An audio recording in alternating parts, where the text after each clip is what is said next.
Hello, I'm Dr. Michael Mazius. I am a clinical psychologist who directs the North Shore Center Behavioral Health Clinic in Mequon, Wisconsin. Today I'd like to talk about attention deficit hyperactivity disorder, or ADHD. ADHD has been around probably since the early 1950s. It probably predates the early 1950s, but the American Psychiatric Association and the American Psychological Association around 1950 got around to making an official or formal diagnosis of it. It's found in children, adolescents, and adults, and when it's present, it typically wreaks havoc in academic situations, vocational situations, and or social situations.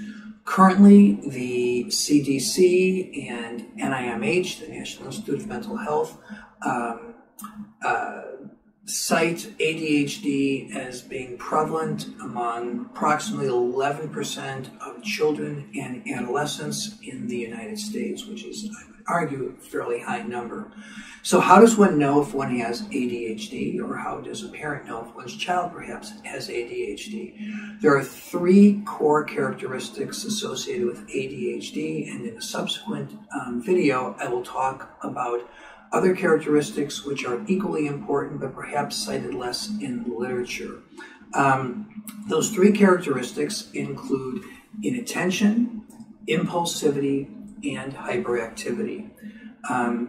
Inattention is a situation in which one has a difficult time focusing in a sustained way when one is bored, uninterested, and perhaps feeling overly channeled.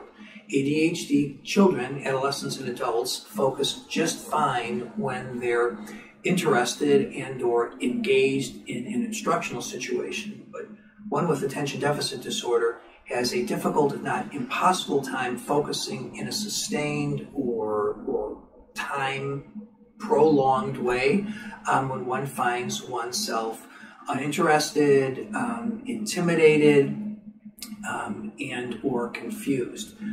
So that's the inattention piece. Again, what's interesting to note, what's important to note, is that a person with attention deficit disorder or ADHD focuses just fine when he or she is interested, like if he or she is playing a video game, or talking about something in which he or she is highly interested. Attention will not be a problem, but when one finds oneself uninterested, bored, confused, that is when you will see clear problems with sustained attention.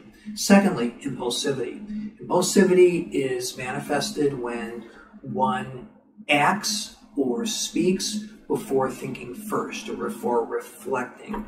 It's sort of like when one shows ready, fire, aim, as opposed to ready, aim, fire. Kids who have a difficult time remembering to raise their hand before they speak, kids who, thinking of another good example, kids who perhaps express their emotions without thinking first.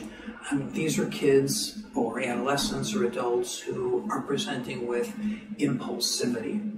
And then the third feature is hyperactivity. Hyperactivity is characterized by a condition in which one is unable to sit still when one is expected to. If you are, for example, in PE class and you're playing a game, you're playing soccer, and you're running up and down the field, you're expected to do that, that wouldn't be hyperactivity. On the other hand, if you're a young child and you're expected to sit on a small carpet square while the teacher tells a story, and you have a very difficult, if not impossible, time sitting still, not touching your neighbor, and just focusing, that sitting piece, or actually the activity piece, is what hyperactivity is reflective of.